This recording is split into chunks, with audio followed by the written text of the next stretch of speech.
All right, Joel Gausten here from joelgausten.com. If you've been following this channel, you know the guy who's sitting next to me in this video. That's, of course, Emilio Mourao from the Pipeline.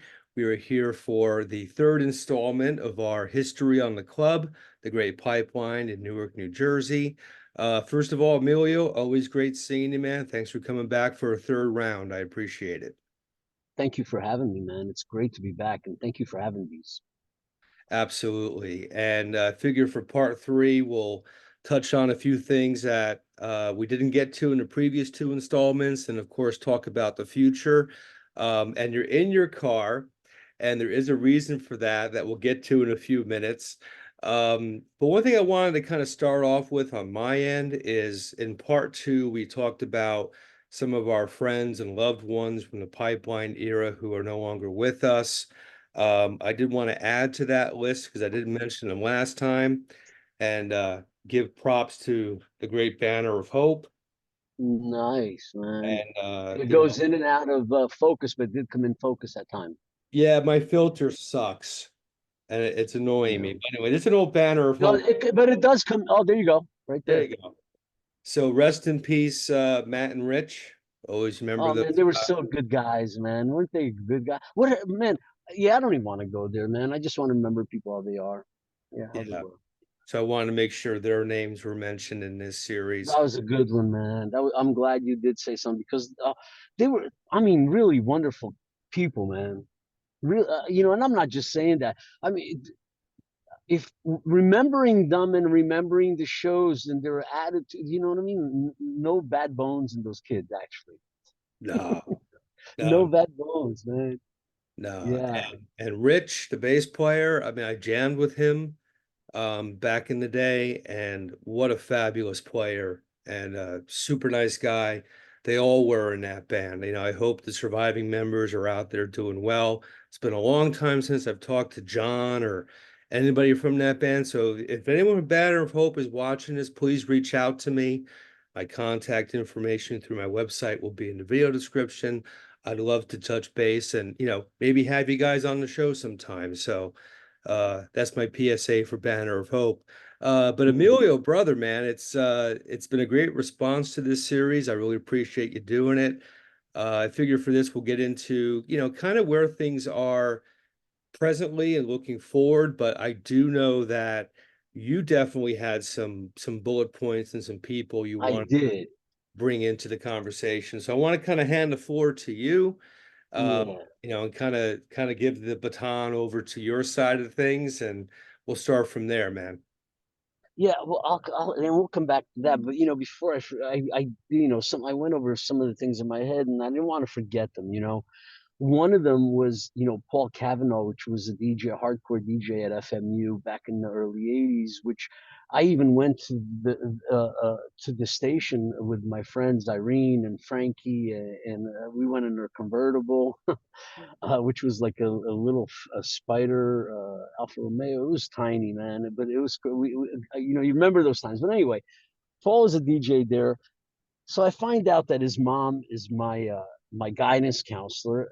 Right, I'm a senior. I was the class president. I had a 3.5 average. I was a B student, and she brought me down because she wanted to know what college I was going to. And I was like, I don't think I want to go to college. I don't know if I'm going to go to college, but I love punk rock, and I want to make a living in punk rock one day, sort of in that direction, right? I didn't know that that was his mom until after I graduated. You know what I mean? So for me, that story is very, very, very special. And if you talking about molding or paths having points that you meet that later on connect why you're here, why was your path this way. And then I wanted to talk about bring up Hugo, and Hugo brought us the LA hardcore to Newark, and from there, there was a group of us that hung out together, man. There was two Frankies. There was Skinny Frankie and Frankie. There was Hugo. Uh there was Jamie. There was Tony, Alex. I'm missing a few. But these guys would go and to New York to the shows, and they were featured in quite a bit of the Village Voice stage diving pictures. And I'm not lying, but they could not get into the Saturday Night Live. Yeah, so some of them showed up for Saturday Night Live with Belushi and Fear, but they couldn't get it. The New York guys didn't let the Jersey guys. There's always some rivalry, I think the Pipeline, they soothed that out, because the New Yorkers couldn't come and bulldoze this over. You know what I mean? They tried a few times, a few of them, but we kept on reminding them that we were all part of the same scene. Yeah, so a shout out to those guys, man. They really were instrumental in me getting to whilst listening to American hardcore for the first time, and Black Flag, Fear, Dead Kennedys, and a bunch of Germs and a bunch of bands like that. And that was really where my love for hardcore began. And then what else did I? Oh, then I wanted to mention that the Pipeline gave Capoeira a 5-year run. Capoeira is an African Brazilian martial art, and we hosted it for 5 years. Nobody wanted to give. It tried a little bit in Newark at a social club. As soon as they saw a little bit of money coming in, they wanted my master. My master's living off his art, man. We don't live off the art. We barely live off the art, right? So my master's living off of the art. Now he's got to give a little bit to this place. So I was at a party. A real cousin of mine, a third cousin of mine, was going out with him and asked me, introduced me to him, and Cigano, Master Cigano, Robson Ribeiro was my master. And he asked me at this party if he could teach capoeira at the Pipeline. And I was like, for me, it was so odd, man, so weird. The Pipeline was the smoking days, man. The Pipeline, after a night of dancing, it was like that whole floor was full of cigarette butts. So we had to clean that and open the doors, let some of that cigarette smoke out. But we trained at the Pipeline here for 5 years. And then it went to a real academy. And today you have 3 offspring of that school that are teaching, one in Atlanta, one in Vegas, and one in Newark. I went to professor level, but I never went beyond that. I didn't want to teach. I wasn't ready to teach, or I didn't want to teach. Whatever the case may be, you get held back at a professor level if you don't teach. So that's where I'm at. So we gave home here for capoeira, which dude, that for me is like super. I was going over, I sent you some pictures. I was going over pictures, and I found pictures. I didn't find too many of the in here of the capoeira, because I have other pictures other places anyway. But I was going over what it brought me in capoeira, right? Because it filled my life so much, man. That's a whole other episode. But anyway, so the capoeira was a very instrumental part of the legacy of the Pipeline in the future when people look back at certain things. Also, I want to talk about rap, because I did rap for 5 years, and that is also going to do the same thing in the future. And this is doing it today. If you look at some of the interviews. So these are some of the things that I wanted to mention. And on the rap side, those guys did the front of the Pipeline. Malik and Tame and Rhino and I'm gonna forget J Star, J Rue, Jerry Gant. Man, these guys were so big in the black arts industry, the black arts in New Jersey. These guys were huge, man. Jerry Gant, they gave him a presidential for me when I saw his funeral online, because I saw a little bit, because Jerry was, man, Jerry Gant. And also Tame's funeral, because I don't know, man, I don't like going to funerals, but for some reason I gravitated to go and seeing some of these people that meant something to the Pipeline, if they recorded it or they put it right, and they recorded these. And but back to Jerry Gant, man, they brought the drumming, the celebrations of these people's lives, bro. And the Pipeline is mentioned in there.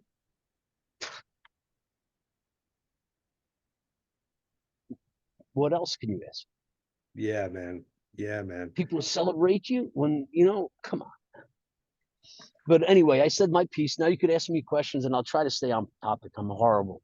Right. Well, you said one thing in there that I'm curious about, because it's kind of new to me.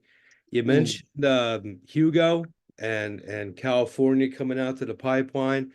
Tell me a bit more about that. Who was Hugo, and what did the the LA meets pipeline connection really mean for you guys? No, this is me in high school, getting into music, coming off of the Led Zeppelin and the rock and roll, and because my cousin Emilio threw me the first curveball. My grandfather, my father's father, was a godfather like 8 times, and he wouldn't let the people that asked him to be a godfather name the kids. So there's 8 Emilio. He was Emilio, and he named eight Emilios.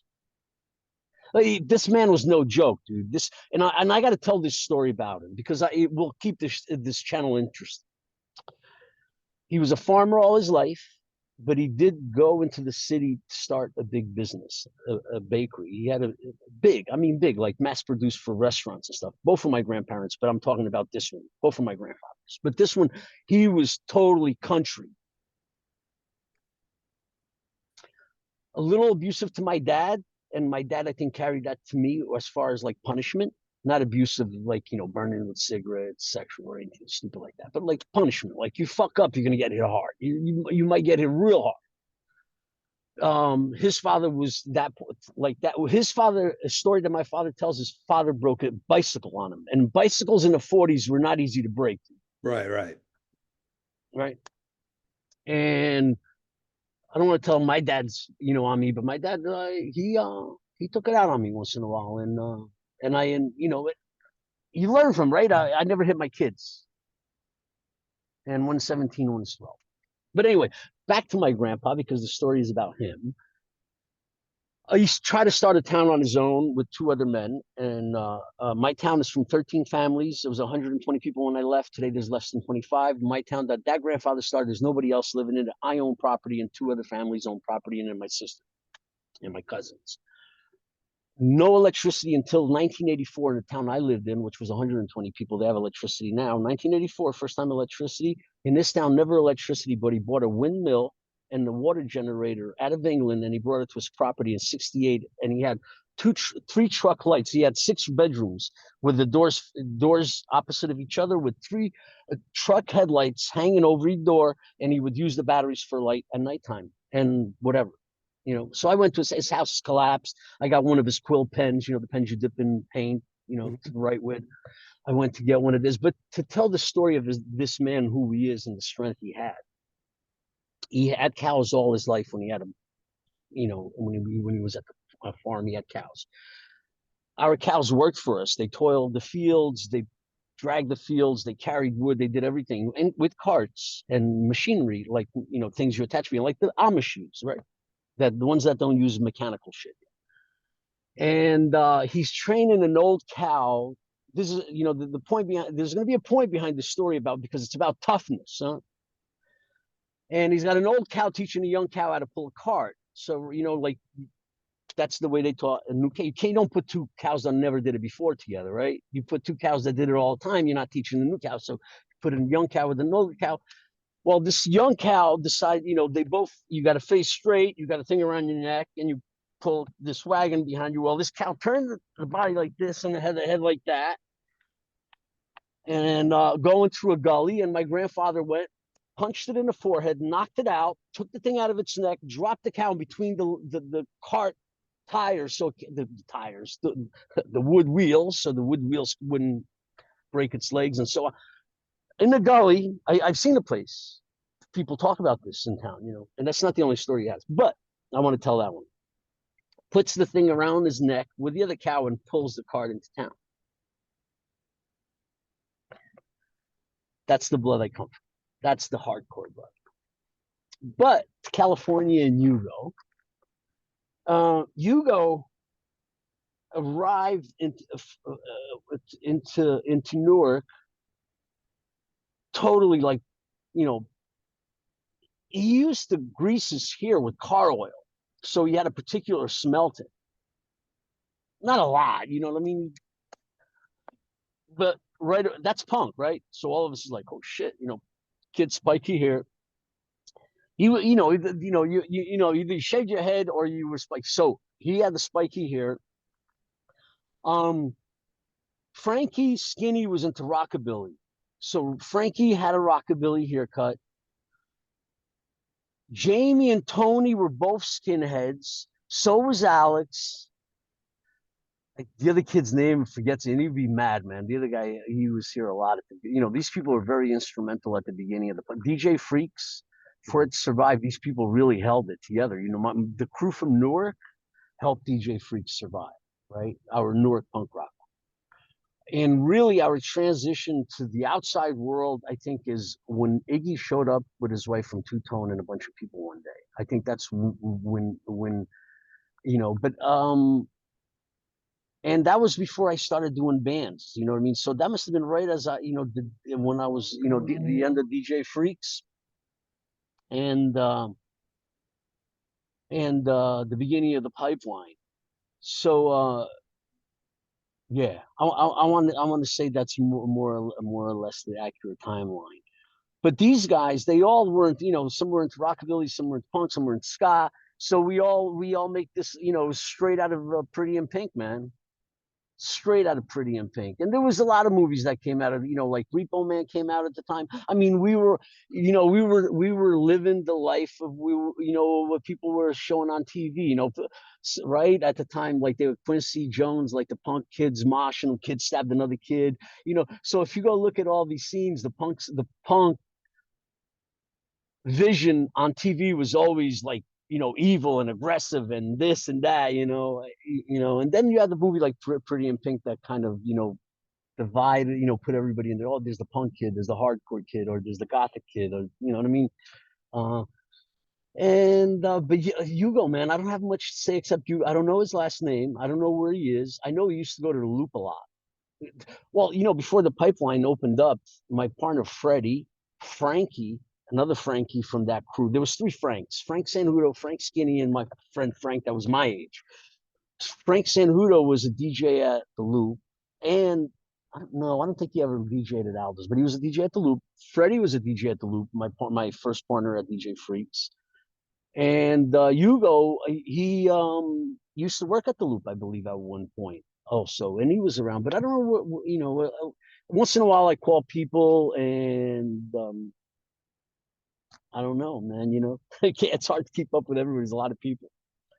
But yeah, that's Hugo. But he brought the California hardcore with us. Right on, right on. Um, One piece of feedback I've heard a lot from people, especially after part two of our conversation about the pipeline. What became of the video that was filmed at the final night at the club? I don't know who filmed it. I don't know. I wasn't filming. If somebody was filming it, somebody has that. But I'm sure a few people might have filmed it, but I don't know. I wasn't filming. My wife pulled out a picture. I think I sent you a picture of the bartenders all together on a final night. That she had a picture of all the bartenders. I sent that to you. Yeah, it was interesting. I sent a picture of my grandma. That grandma was not married to the grandfather I told you. That grandma was married. So I just did my DNA. So I'm Portuguese, 80%. Then the rest, I'm Spanish, Sardinian, and Scottish. So my grandfather that married the grandma that I sent you a picture of, right? He told her let's go live in the city. She's like, nah, I'm never gonna leave this farm. You go live in the city. My grandfather he would come back to the farm in the summer and he'd live the rest of the year down south of Portugal, which is like, it's like Arizona type of weather. Mhm. Yeah, but no snow. And um God, because I'm thinking about, so that's why I sent that picture of that grandma. But I'm sorry, my mind will go in a million directions. And but I sent you a few more pictures. I sent some pictures of Tommy's in there, man. He used to work the door. I haven't heard from Tommy, man. I don't know. I don't know. Yeah, I don't know. Some people after the pipeline, even me after the pipeline for a while, man, we just distanced ourselves from it. I think it was too heartbreaking Mhm. for Mhm. some of us, and we couldn't look back. But I'm wondering with Tommy. I sent you a picture of Pete. Pete, that's one of those, was my bartender, which somebody told you, Dave, that somebody, Dave was on the conversation when you was telling me about Pete, that Pete used to be a DJ at the Pipeline. Pete was not a DJ at the Pipeline. Pete was a bartender at the Pipeline for years, possibly 9 or 10. The whole run of, almost the whole run of the Pipeline, Pete. But Pete was cool as fuck. He, No Democracy was his band. Mm. That, okay, that Pete. but Pete, he knew everybody, man. He knew even the guys from Dramarama, man. He got us tickets to see Dramarama when they had the drummer from Blondie playing for them. Clem, yeah. Yeah, so Pete was very close. Pete passed away 3 years. Bro, you want to talk about something? You know, this is becoming very personal. People haven't seen, but me and Joel and I had a very private meeting earlier. But I got an overwhelming feeling to call Pete. I spoke to Pete for about 2 hours. My wife's like, "Wow, what are you talking, man? You know, like almost like you don't spend that much time with people, right?" It's like, I just need to talk to Pete. He wound up passing a month later. Mhm. Crazy. I was so though, like I told you, man, emotionally, I get fucked up when I hear about people dying or things happening bad to people or kids, their children or something like that. And I don't think people understand how emotionally involved I was with the pipeline. How emotionally I am involved. Right. Um, Speaking of the pipeline, want to give us a quick tour since you're parked right outside of the place? Yeah, right. Oh, if only this driveway could speak. Yeah, I think some of my DNA is on that driveway, but we won't talk about that. Mm. I had to put one of my stickers. One of the old, I think that's a rap sticker that's still there, man, from the rap nights. But I had to put one of my new stickers from my new getup. Here it was a pole, but I guess a car hit it, so they put those on there. But you had like the tool sticker was on there for the longest. The one with it looked like an open-ended wrench. It was an Right, open-ended right. wrench. Yeah, yeah. Yeah, that was like on that first store, I guess, that they did. I Man, they were remember so that. young, man. When I try to think of days, and it's hard, man. When you're here this many years, it's hard to remember everything, right? But I was trying to remember that tool, and I came back to me a little bit in my head. But look what they did with the U-Haul. The car wash is still there. Man. Look, they got a Tempo Rock over there. I forgot I have a microphone in my ear. But yeah, nice, man. Wow. Wow. Yeah. So, yeah, man. What other questions did you have for me that you might have wanted to ask me that I forgot, or Well, did I I mean, stumble? a couple of times in our previous conversations, you made reference to a pipeline museum. So I've had a lot of Yeah. people ask what that's about. So we got to go there. What is the concept of the pipeline museum, and where exactly are you as far as making that a reality?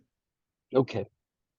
So I have a minivan loaded. If I went to fill up a whole minivan, that's what I probably would have in pipeline material and stuff.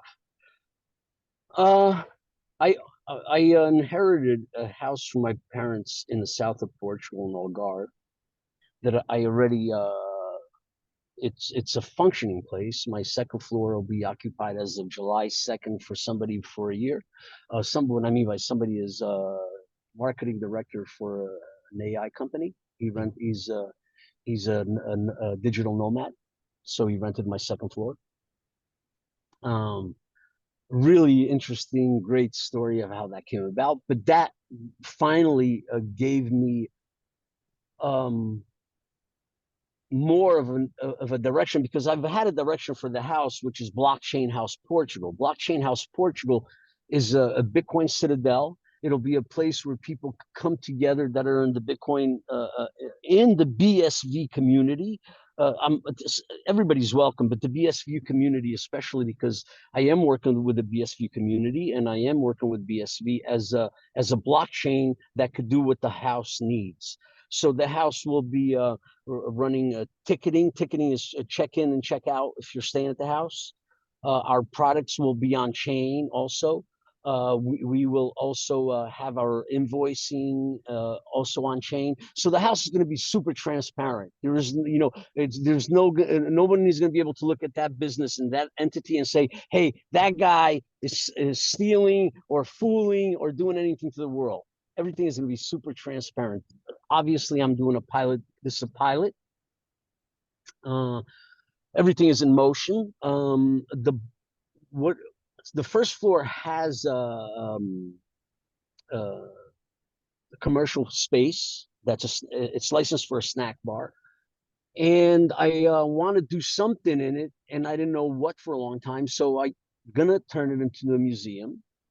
But it's also going to serve as a place where the community could come in and learn about blockchain and what we're doing with blockchain at the house.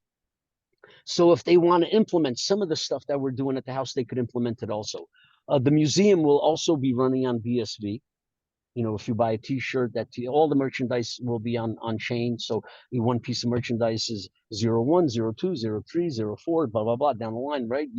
Basically, uh, uh, a blockchain is a timestamp. If nobody out there understands what a what a blockchain is, a blockchain is a timestamp. Now, what's the difference in the time chains?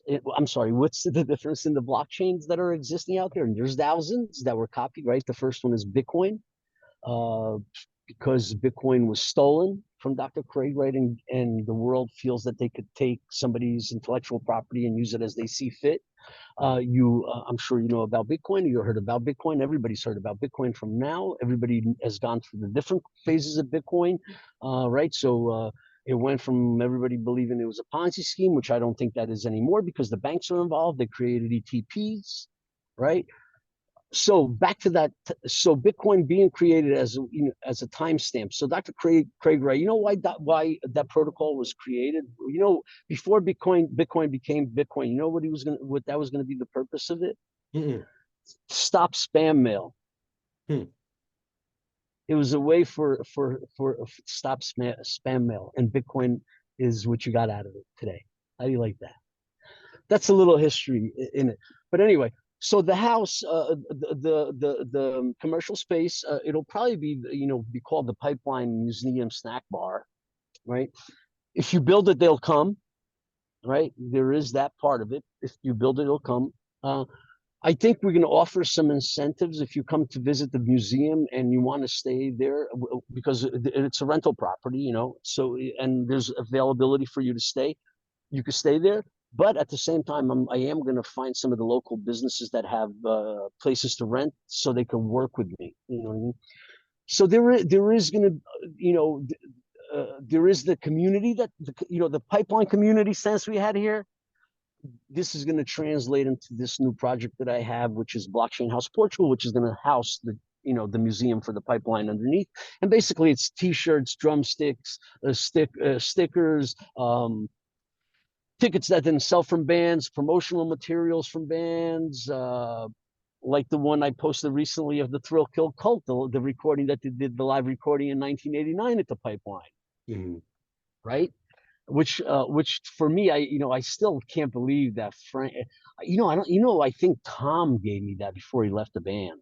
He was Thomas in the Thorne. band still. Tom, yes, I Yeah, think yeah. Tom, because yeah, they came to New Music Seminar one year, and I helped them with getting some gear. But they played the Pipeline also. They played the Pipeline twice also. The Thrill Kill Cult, and Yeah. Tom Thorne with Electric Hellfire play also.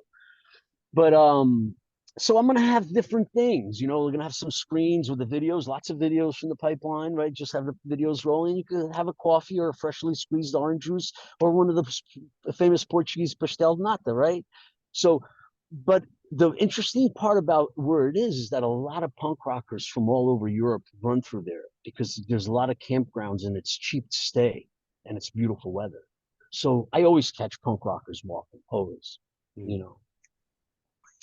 So that is the story behind the Pipeline Museum as far as that goes. Let me break it down because I have a feeling there may be some people watching this who for the Hmm. last 10 minutes have been thinking, what the fuck is Emilio talking about? So let me break it down. So this is actually going to be a building. There's going to be a pipeline museum. It's going to be in Portugal, right? So, Housed here, okay. but go ahead. I'll hold So this up for a minute while you talk. so people A will have to go to Portugal to visit the museum. Do you have plans for any kind of like web tours or anything where people, say Oh in New man, Hampshire, can go check it out and look at the visuals and the collections and stuff like that?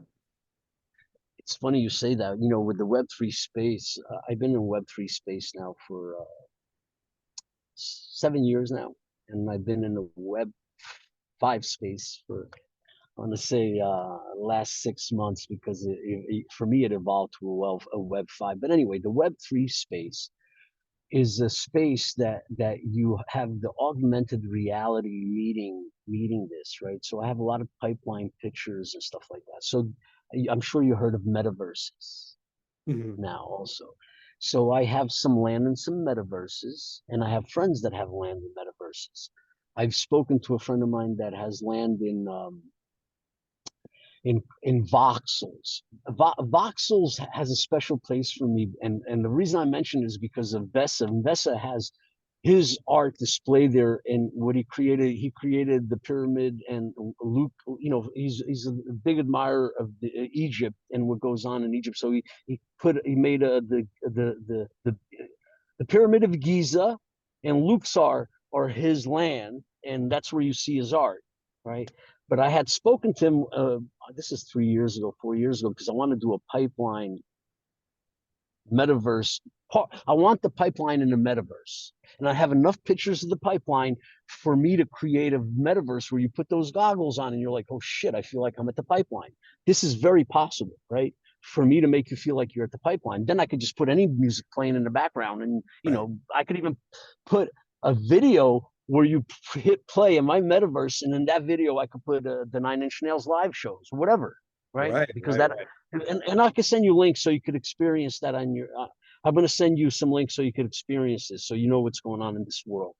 So I have been the technology. I'm faster than technology sometimes, so I'm waiting for technology to catch up to me a little bit. Mm.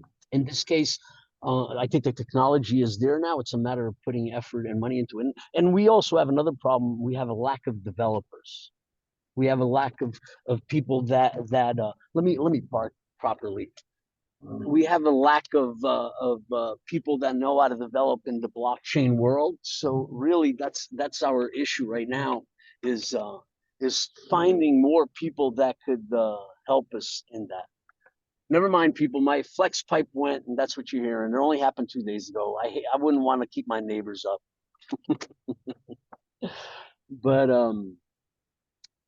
but yeah, this whole space, man, that's coming in right now. I feel like it's one of those things. So I'm not to let the pipeline die. The pipeline will never die now because of the blockchain. I'm time stamping the pipeline. It'll be there, and the stuff that I'm doing right now will be there too. But more importantly, also, I'm living.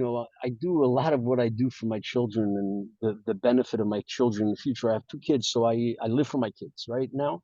So I have to leave them the tools and all that. So my kids both know about Bitcoin. They both hold Bitcoin and they know about NFTs.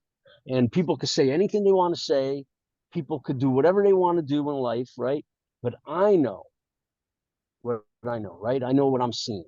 And when I opened the pipeline, somebody said, yeah, not somebody, a lot of people said, when I opened the DJ Freak, somebody said, you're not going to be open 6 months, 9 months.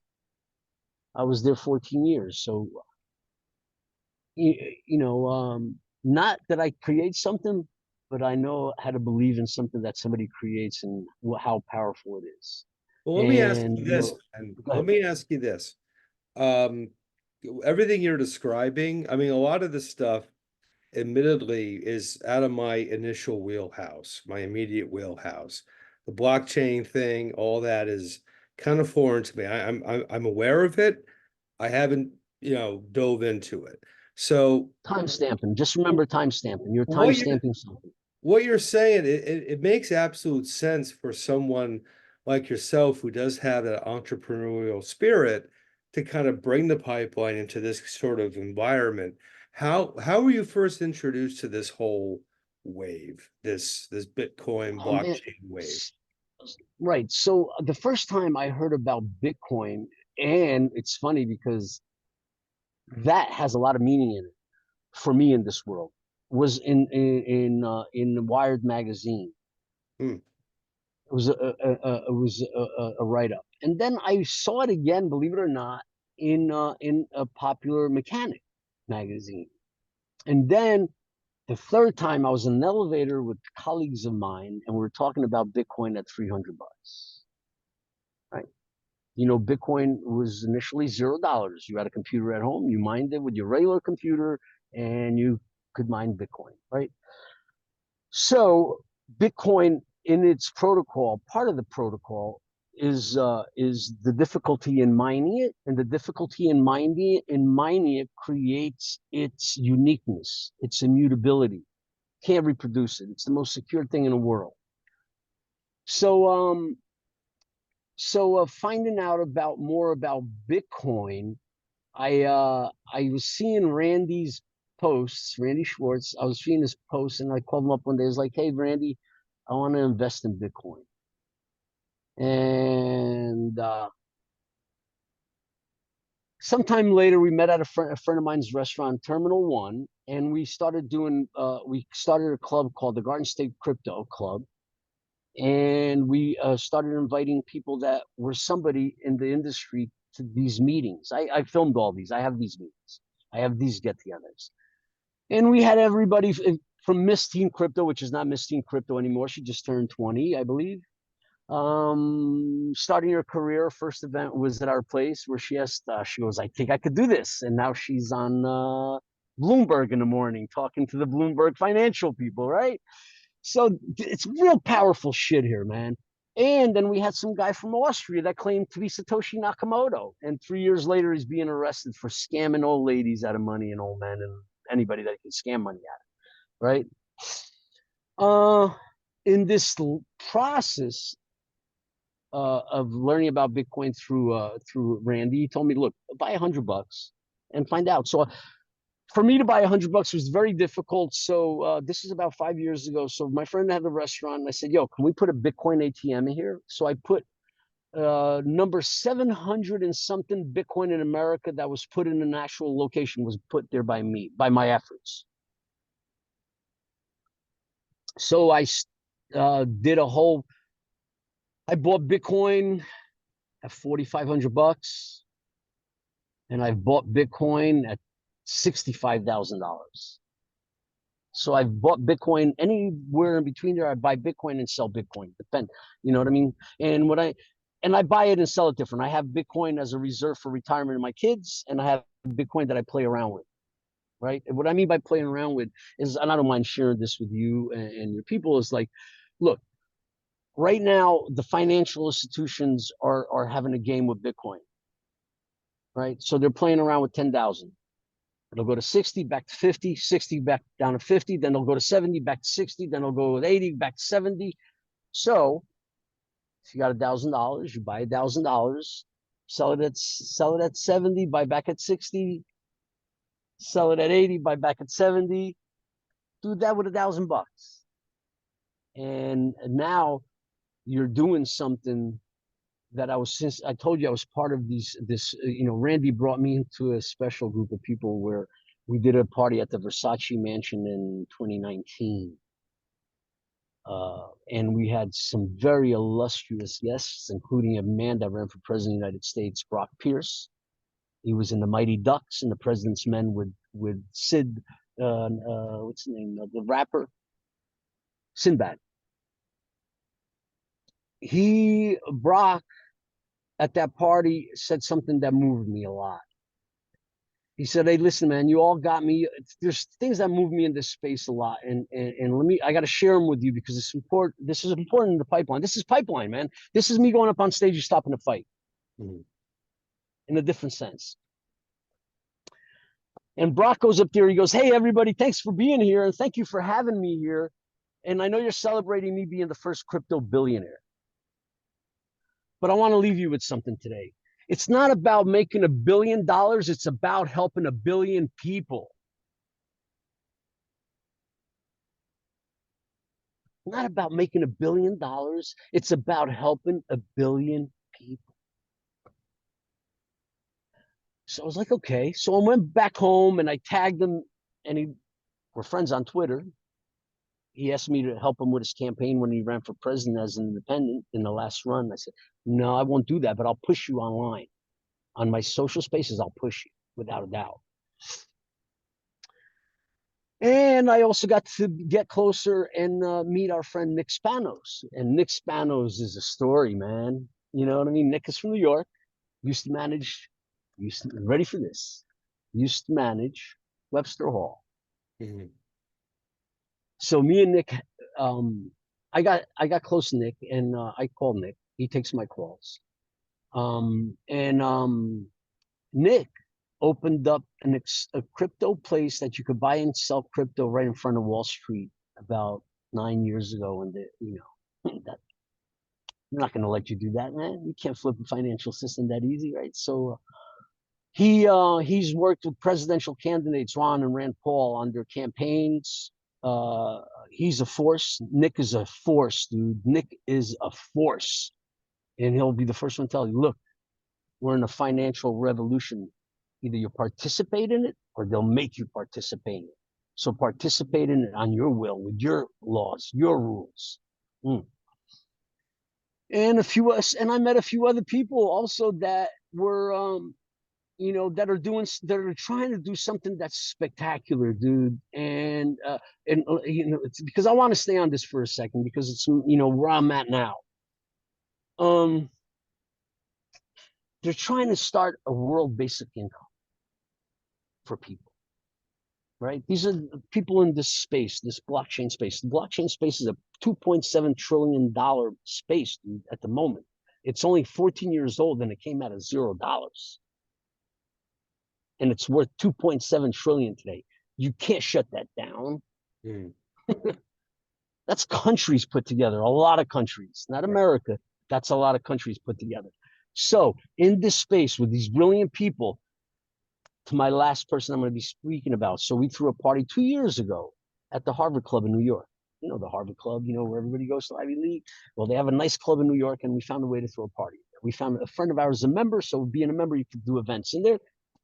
I don't think they ever saw an event like ours, but we did an event. Uh, I want to get to and I recorded it, and I recorded Joel Dietz. Joel Dietz is creator of MetaMask, and Joel Dietz was up there, and he goes, the war had just started. The bombing of Ukraine had just started, and he goes, "What's going on, people? Here, thank you. First, thanks for having me. Our events, we give people awards and so on. Thanked us for the award. He goes, "What the fuck is going on? Why are people bombing each other, man? I thought we were starting to find some solutions on this planet, man. Why are we not sending our kids to school to learn math and give our kids an opportunity?" He went off. That video's online. I'm gonna send you that because you see. And he finishes off of this. We don't care about money. We're Web3 people. We make our own money. We create our own money. So people that are out there creating their own money, they could create this basic income. You understand? Because it's not coming from banks. It's not coming from products. It's coming from thin air. For the first time in history, you can make stuff out of thin air. Don't get me wrong. I think it's Wild West. I don't know where it's going to go, because I also believe that there's a fundamental truth behind it. And the fundamental truth behind it is not convenient for the world right now, right? There's court cases that are happening in London right now that you don't know about. One of them is Dr. Craig Wright, claims to be the creator of Bitcoin, Satoshi Nakamoto. I've met him. I've been at his events. I know a lot of people from his space. I support his space. Underdog, talk about underdog. This is the mightiest underdog of all time, because this is probably the most influential case of our lifetime in the world, and pay attention to it. And he's probably, once this is all settled and all the dust is settled, he's probably going to turn out to be the richest person in the world. Mm. And that means nothing to me. And what does mean something to me is that he created a technology that could free people. It could free people's minds. It could free people's souls. It could free people's wallets. It could free people's spaces. but he's fighting for that. And his first court case, I got a link to the court. I was watching the court. Uh, Judge went all against him. He's been in front of that judge before because Dr. Craig Wright has been in front of, he chose. Dr. Craig Wright is Australian. Going and I got to come back a little in my head because remember I told you about the Wired magazine. Wired magazine called them up, I don't know how many years ago now, and said, "Hey, man, we're going to publish this story about Bitcoin and you, and we need you to confirm and all that." He's like, "No, no, no. I got kids in school, man. You can't do this to me. You got to let me settle my life before you do this to me. Don't do this to me. Don't out me." And then, of course, he had a group of, he's not the only, he had a group of very intelligent people working with him, Hal Finney, which Hal Finney became, he was a quadriplegic out of California, one of the most famous people in cryptography in the world. He passed away. Ira Kleiman. And then there's the guys that are still alive, like Back, Anderson, and all these people. They basically, man, Dr. Craig Wright's house was robbed. They replaced the camera in his, somebody replaced the camera in his house with a camera with a bug in it that looked exactly like the camera he owned. His house was broken a few times. He had to leave Australia.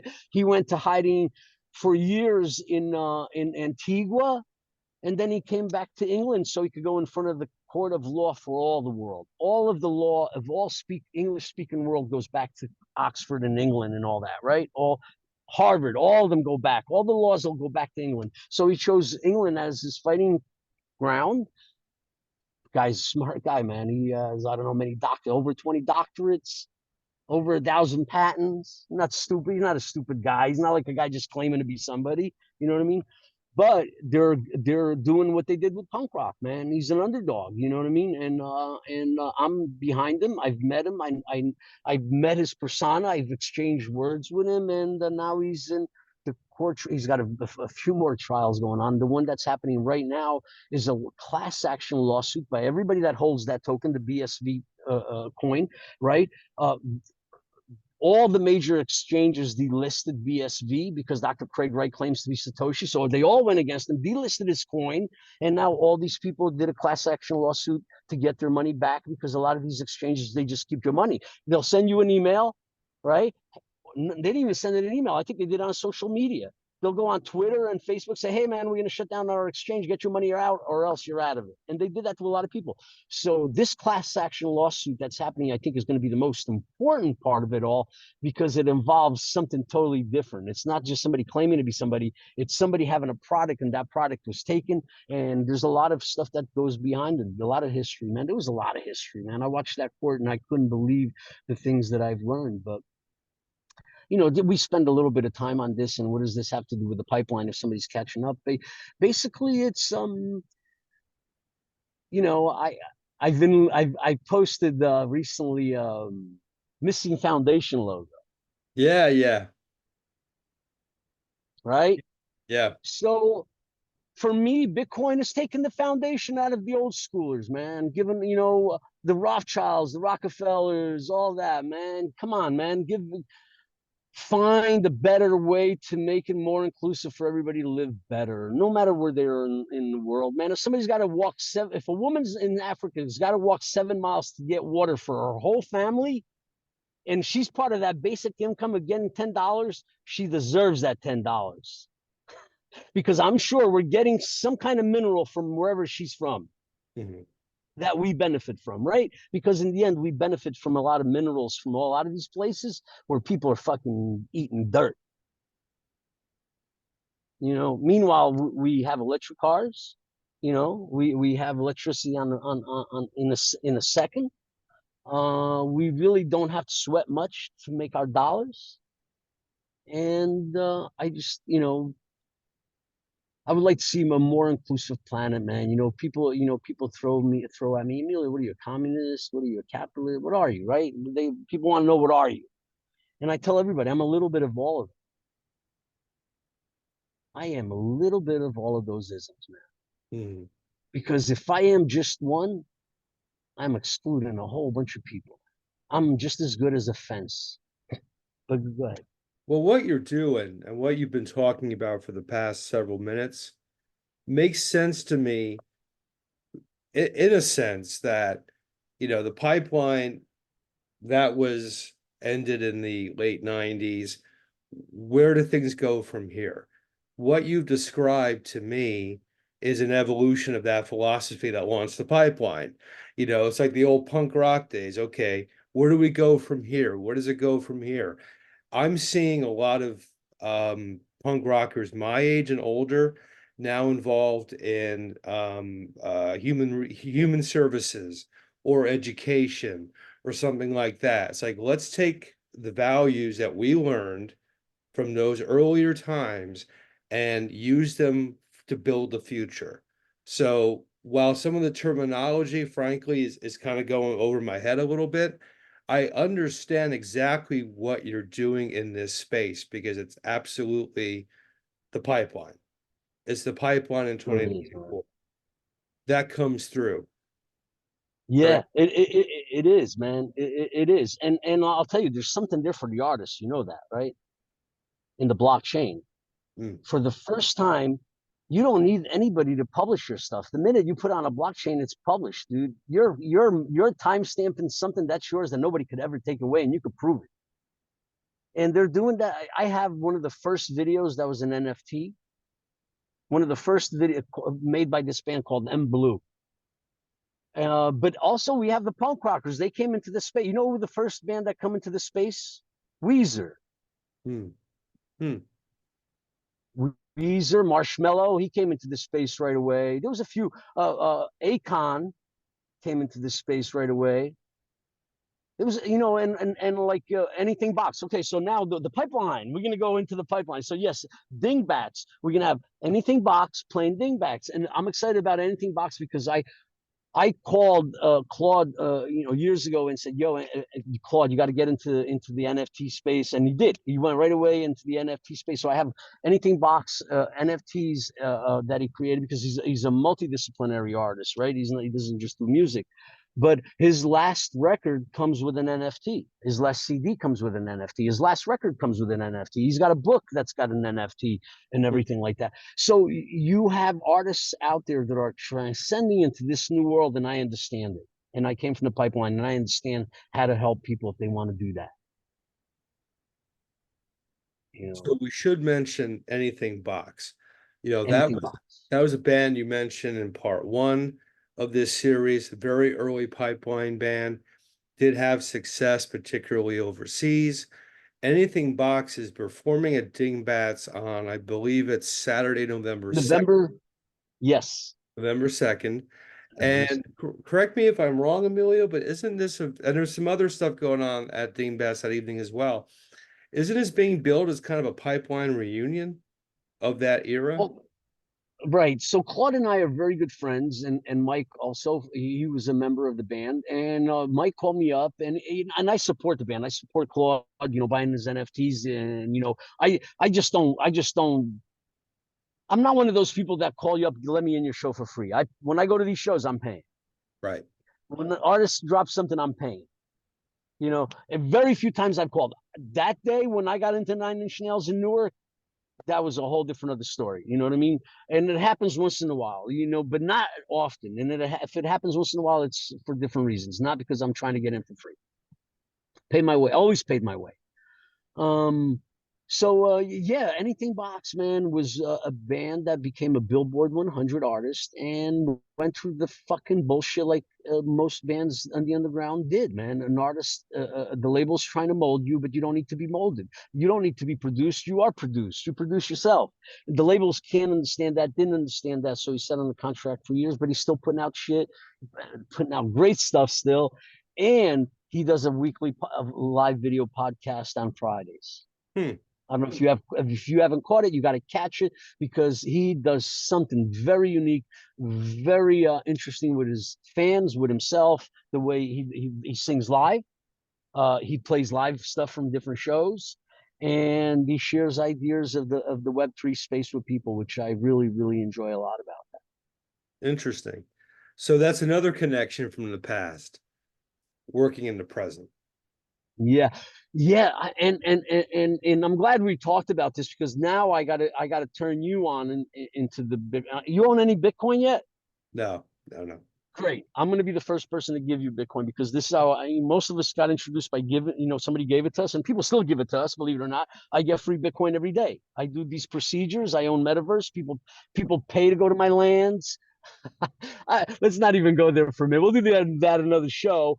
But yes, I'm going to send you a link of a wallet that you're going to need to get. It's very easy. And I'm going to send you $5 so you could get coffee on me. All right. Oh, thank you very much. Yeah, and then in the future, if you want to implement that in your videos for people to tip you, you can if people want to go in that direction. Yeah, And I'll definitely check it out. Yeah, oh, man. you do. And so I'm going to go back to the pipeline because the pipeline is going to do shirts. I thought I was going to be ready with the link and everything for you yet. I'm not. I'm totally behind because I can't make up my mind on the artwork yet, even though I think I have it. I'm going to make 100 run, and it's going to come with an NFC chip, and you're going to be able to tag the NFC chip, and that NFC chip takes you to a digital version of it that says you own it. So you could sell them separately or you could sell them together. But I am going to sign the shirts more than likely. Mhm. So the shirts will be very unique. I'm going to do 100 run. They're going to be $45, $50. I don't know yet. $45, I think. I'm going to do 100 run. So for you people that are out there listening, including you, Joel, the first person that buys it will probably get $5 back. Right. So Joel bought the first one.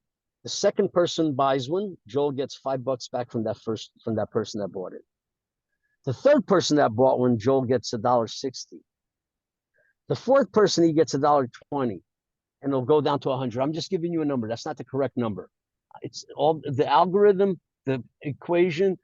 This contract will be based on 100, and everybody will get something paid forward from their purchase. So in the end, if you paid $45 for that shirt, you being the first purchaser, you might only have paid $38 Mhm. because you got a kickback from everybody else that bought. Right, right. And they'll be on chain.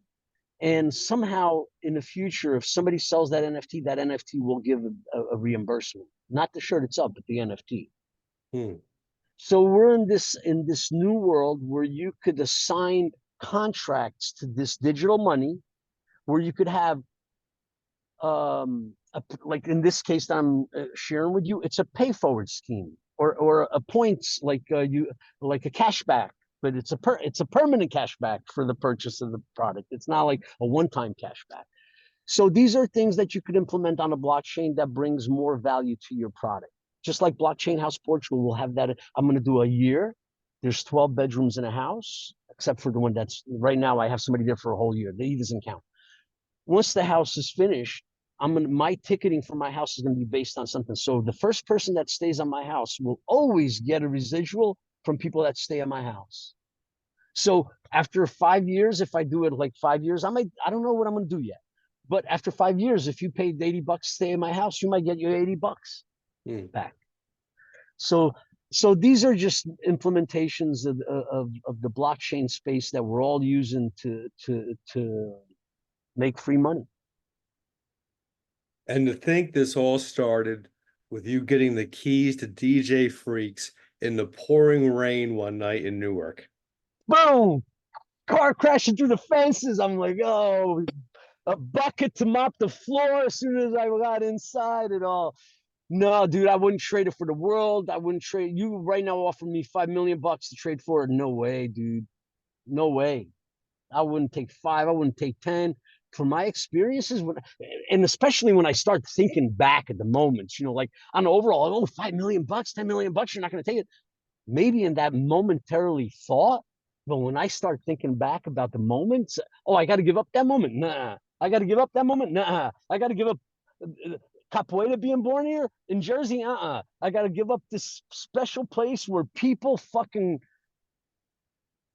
Dude, I had a kid in the mall. I told you that kid in the mall kissing my feet. You saved my life.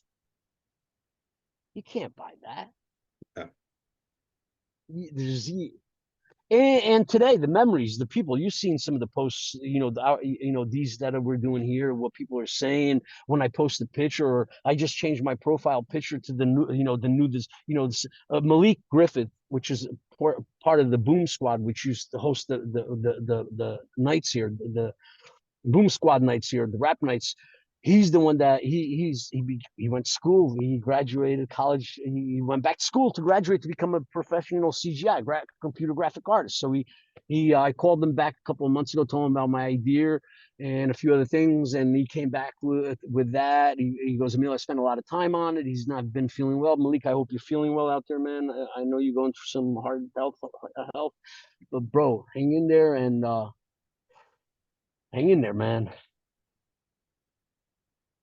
Definitely. I mean, that's all we can do, man. Hang in there, Yeah, hang in there, man. build our, Leave good memories for people.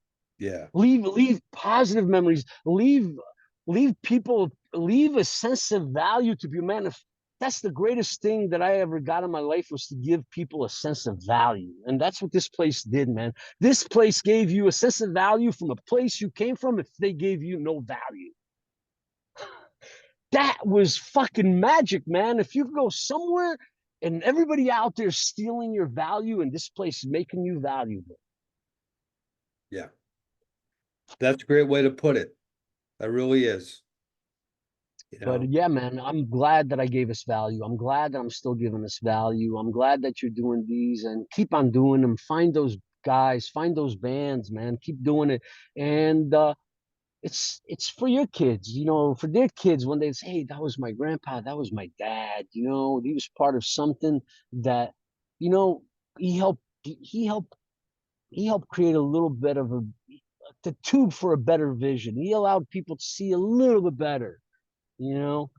And if we allow people to see a little bit better, man, and a little bit at a time, we change the kids. We were at that show at Dingbats. There was some parents there with the kids, and yeah, dude, talking to those kids, I went and spent some time to those kids because their parents were going to the pipeline, and those kids got it together, man. yeah. You know, that's the kids we need. We need kids to come from stable punk rock homes that could change. And I think our generation that saw unstable homes, I think we learned from that to give our kids some real stable and strong stuff, man. I mean, I think we see it all around ourselves. I think if you look around, I think our best presence out there for humanity are coming from the underground. I want to say, from me, I'll tell you, I can listen to a song and I said, give me another song from somebody else that brings that type of emotion. And, there's a lot to mention, but I don't want to mention any right now. But there's a whole lot to mention, man. A lot of songs that, from both the dance side and the hardcore side, not just, the dance side, bro. There's, Oh, I, oh yeah. Well, I'll tell you, man, I'm still in touch with people I met at the pipeline 30 years ago, and the yeah, only I'm reason glad why I for know that, these man. people is because of the pipeline. And we're I'm talking so happy for that, bro. 30 years, 30 years. Because I met them at your place. Yeah. Oh, I had something here, man. Oh shit, I almost forgot. Hey, hey, hey. Dave's book, right? So yeah, man. You get moments like that with somebody. Dave, man, you are a New Jersey hardcore legend, my friend. That bro. That and AOD or so, and then they do that, man. They put your name in there. They put the pipeline there. Bro, this is after we're closed. How many years? Yeah. This is Claude, man. Claude, he did this. He released the stuff. That's how he packaged it, right? That was his big record. Did a book, right? Same thing, right? To Emilio, he has his page where he has the places, right? The pipelines in there, Emilio's in there. I don't have to show you, but these things, man, bro. What do you got to pay somebody? He's like, can I be in your book? Can I pay you to be in your book? You got to hook me up with anything box, bro. Oh, We got to dude, get dude, on he'll here. do it. I will. I'll send you. I'll talk to him and I'll send him and I'll ask him if I can send you his contact. Send him his contact. Obviously, got to ask him for that. Oh yeah, Um, but I know he will. He'll come on the show for sure. definitely, man. That's awesome. Yeah, Uh, and you had Mike, man. Mike Hideous being on. Mike Hideous was, bro. He used to be at the Pipeline all the time. He used to play all the time in the Pipeline, yeah. right? And he was not a hardcore band. He was a gothic band. Or you know. Well, that's what this Yeah. series is doing, man. I hadn't talked to Mike Hideous in 20 years. until I hit him up to be on this show. So it's Yeah. been a pleasure for me because I'm connecting with people. I'm up in New England now, so I've been making a lot of effort to reestablish my ties in Jersey because Jersey's my home. That's where I grew up. And if I haven't seen somebody in 20 years and they're still walking the earth and they were important back then to me and to the scene, they got to come on. That's how I look at it. You know what I mean? Yeah, Because bro. if you're still here, you're still able to share the tales. They have to be documented. So I cannot tell you how meaningful it's been for me to have this 3-part series with you. You know, Yeah, man. been way too long since you and I had a good chat, so this has been a great opportunity. Still Yeah, nice? man. What, maybe I'll come back when the shirts are ready, and we'll do like just a little one, and have some Yeah. fun with it, and talk a little Web3 maybe about how what bands could do with that for themselves to make some extra money on the road and all that. Cool. Yeah. Look, my cyber door is always open to you, my friend. The same way your Nice, door is always open to us. nice, nice. You want to give the people one last view before we Yeah, well, look, they got like this was Seton Leather, so I wonder if Seton Leather sold it, but they've got all the cars back here. Look at the boiler room. Oh man, that boiler room. The people that used to work there, they used to open it up and we used to hang out sometimes. I used to sit in that boiler room with the guy that used to be there once in a while. Crazy, man. What a trip Yeah, to and memory lane this has been. I'm putting up one more sticker, I think. Go for it. Yeah. You got it on you now? Oh yeah. Well, right here. Right on. There you go. But yeah, man, I'll stay in touch with you. I'll send you some links like I promised. And if I don't today send them to you, please send me a text tomorrow because yeah, I might forget if I forget. Excellent. Before we sign off, you got a message for the people out there who've been watching all 3 shows here? Yeah, I just wanted to tell you that pipeliners and non-pipeliners, I love you. I really love you, man. I miss you. Oh, it hurts me so much when I go back in time because it brings back so many emotions. But look, let's whoever is listening to this, man, let's put pressure on people to stop these fucking wars. I can't fucking believe that we're in 2024 and we're bombing children, we're fucking bombing humans, we're fucking killing people indiscriminately, like if they didn't matter, like life is worthless. I have never seen such an attitude to the value of the human life as I am seeing in 2024 and from everything I've read. So please put some pressure on people for some fucking peace and love. Excellent, man. Excellent. Those are important words, especially right now. Yeah, man. That's what it's But all about. big hug for everybody. Big hug for you, Joel. Love you, man. Thank you so much for having me. And we'll talk again for sure, man. We're not done. You got it, my friend. Until we do, much love as always, and we'll chat again soon, brother. Brother, peace. Much love.